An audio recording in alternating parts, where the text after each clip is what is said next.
Ciao, it's Pop and Pumpkin Heads. It's your boy Sweet Lou back again with the Pumpkin Arch. Today we're going to talk about the fertilizers I've been using and show you how to mix up the fertilizer mix I get and then actually do it.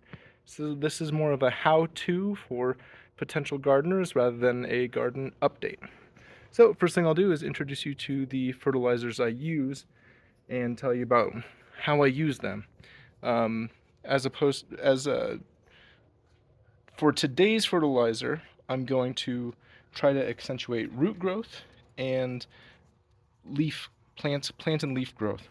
Not, oh, she likes the smell of one of these. Not the flowers or fruits. But yeah, let me show you all the tools of the trade. So the first one, the one we're going to use today, is fish fertilizer. It's 511. Those three numbers. Boy, I should have looked up what those are. I think it's nitrogen, phosphate, and potash. And those are percentages of the total. So lower numbers means it's more dilute, higher number means that it's more concentrated. Higher concentrations, I think, is more likely to burn the plant if they come in contact with it. I love this because it's mostly nitrogen, and it's not fake. And so I think it's used from real fish. It's not synthetic. So I'm going to use a lot of this today because that nitrogen, that first number, the 5, accentuates root growth and plant growth. And the other two, I think, work for flowers and fruits. Okay, so that's it. This is just generic grocery store. Any garden section has one of these. Okay, that has a counter one. Same brand, but this is later on. You see it's 0, 10, 10. So that's 10% of the, potash and phosphate. No nitrogen. That's when you want it to stop growing in the green parts of the plant and the roots, and you want it to just start flowering. So that's for when you've got it the size you want and you want it to start looking more beautiful and making fruits. Okay, so those are the two generic ones. Those are kind of like an on switch for one kind and an on switch for another. Now, for pumpkins, I bought a thing off the internet, off of Amazon, that has a balance that's meant specifically for pumpkins. This is not as obvious. What is it? So this is 11-8-5. So 11% nitrogen, 8 potash, and 5, whatever that last one was. Ooh. Oh, phosphate and then potash. Nitrogen, phosphate, potash. So this is a juice. So this is, if it's like normal times and you just want a pumpkin to grow, this is what I use for the crunchkins and things that I'm not trying to dial too carefully. I just let it do what it wants to do, then I just use this pumpkin juice. I'll probably do that for Joselito, so let him grow how he wants to grow and make a pumpkin when he wants to make a pumpkin. Okay, other things in my bag of tricks. This is another garden center sort of buy. This is slow release nitrogen. When I'm making soil up, I like to throw some of these in there. I don't know how much they work, but it sort of accentuates root growth and just normal plant growth, but it's slow release. So even in between your 2 weeks. This isn't a fertilizer, these are water crystals. I also put them in with the slow release stuff. Those are kind of like if you've ever opened up a diaper. It's like a powder that sucks up water and becomes sort of a like Jello. I guess roots can take that water back from that. Okay, but here's the more serious stuff. Here's another pumpkin juice. That's the one I'm currently using. I bought 2. All right, this is the cool stuff. So this is liquid compost, Prevogenics. It has actual microbes in it. So this is like this is the liquor that comes from the really good composting things, the water that sort of trickles out the bottom. It smells natural and earthy, and it has living microbes in there. I mix this in, especially in the beginning, and then whenever I get a chance, into pretty much every mix because it just accentuates the microbial life. Okay, and here's the last one. This humic and fulvic acid. This I use very sparingly. I use it when I'm trying to get a seed to germinate. I will put just a drop or two into some water and let the seed sit in that for a little bit before actually planting it. It loosens it up, it wakes it up, it lets it know it's time to germinate. I also have been mixing it in every time just a little bit because it's good for plant roots. I may not mix this in today. Maybe we're good on roots, but maybe I will just a little bit. It doesn't have the nitrogen phosphate, but it does have a little bit of potash. So as a traditional fertilizer, it's 001.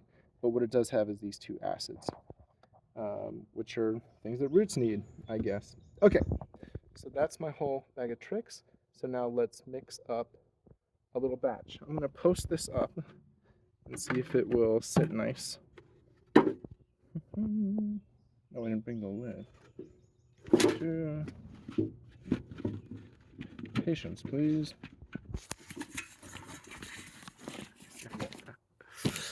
Okay. There you go. Okay.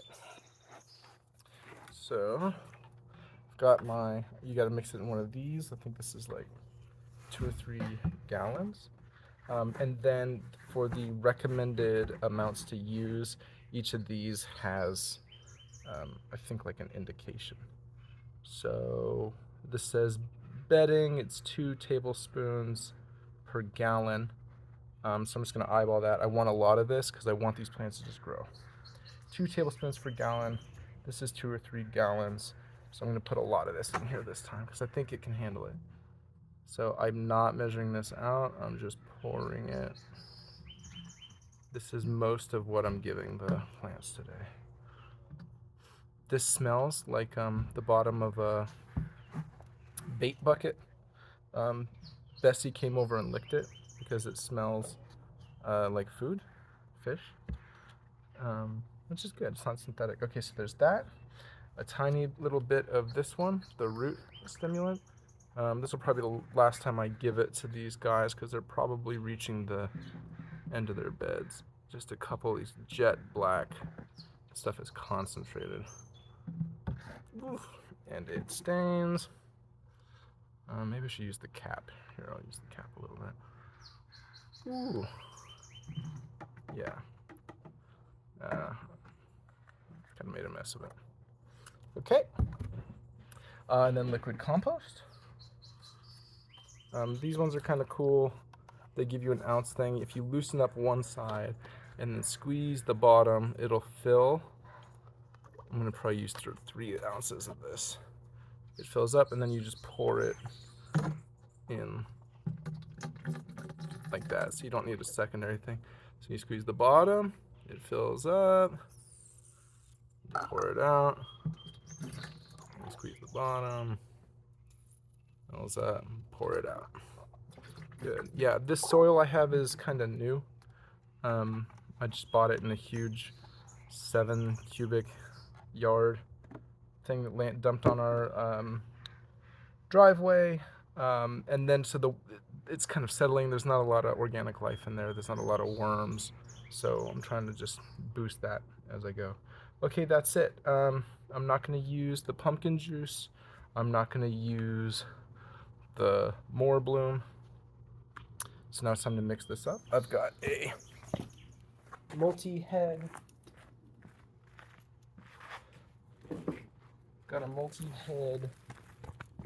shower thing, and I've got it onto flat. Flat is pretty good for mixing in here, I've discovered. First, I'm going to rinse off the outside of this. Don't want no spills. Try to rinse it into the thing. Okay, and then now I'm going to try to hit it really forcefully and then jiggle it to get it mixed up, and then slosh it around where there's just not that much at the bottom. So I'm jiggling it, I'm hitting it. Alright, now I'm trying to just slosh it around and get any that's stuck on the bottom. Try that again. Yeah, because the stuff does no good if it's just sitting there. Okay, and then slosh. I'm peeking into the hole as I'm doing this and trying to see if it's stuck. It definitely is stuck. That fish one is very gloopy.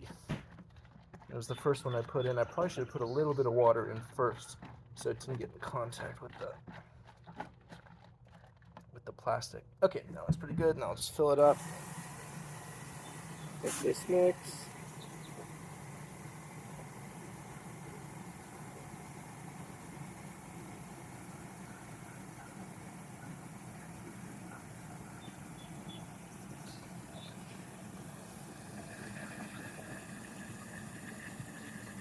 It's making a brown foam.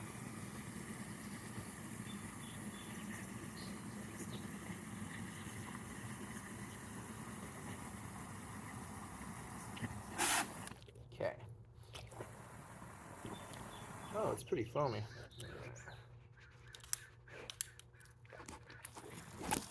Oh, nope, don't. That's fertilizer. Okay. Look at this brown foam here. Boop. Get ahead of beer. Okay. I'm going to dry hand off on my sock and try to get you as I go around to these. First, I'm going to protect this from this fish one and this acid one because she seems to like that. Bloop. There you go. Cover that up. Okay, then, right hand with the camera or with the water? Let's try left hand with the camera, right with the water. It's more important that I get it right than document it. Okay, so now here's the challenge. Oh, I've got tenderloins in the oven. Let me stop that. If I had more time.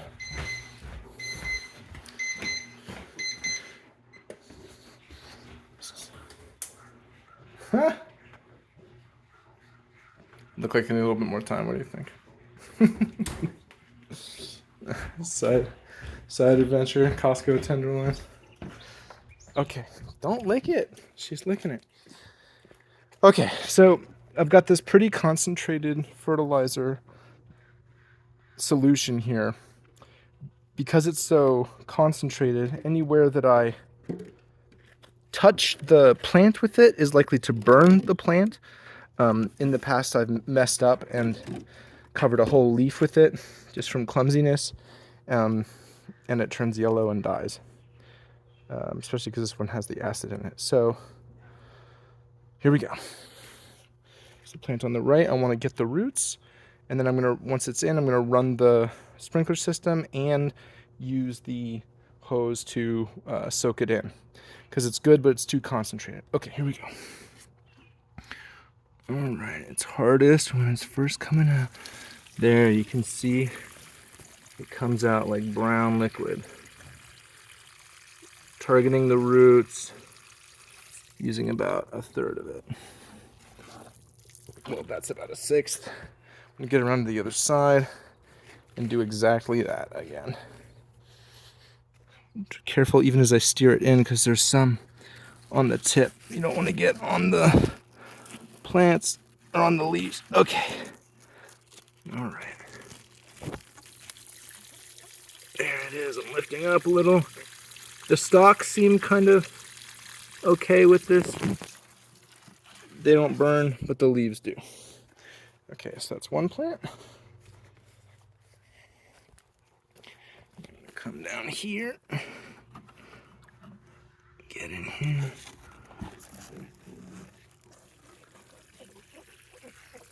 There we go. Oh, that's sort of running downhill. Oh, I got that leaf a little. Maybe I'll do a follow-up and see if that burns. Maybe I'll let it burn, and then I'll show you what it does. Okay, now get around the back. It's a kind of interior leaf. It's probably not going to get much sun. It's just sort of there to mulch the soil. Okay, here we go. It's a little tricky. It's like double Dutch. There we go. Oh, there we are. Nice and brown.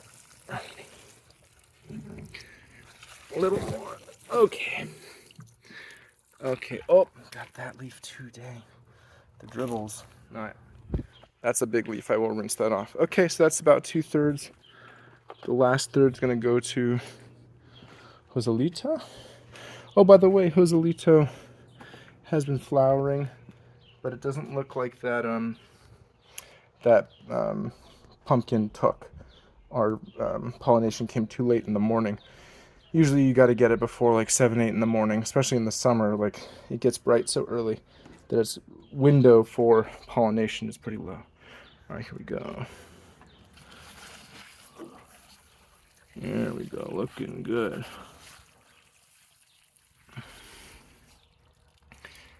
Very nice. I love this plant. Very happy with it. Let's get out. Don't eat that, it's bad. Scooch, scooch, scooch. Okay, and now just a couple for the other crunchkins. They need to get big and strong too.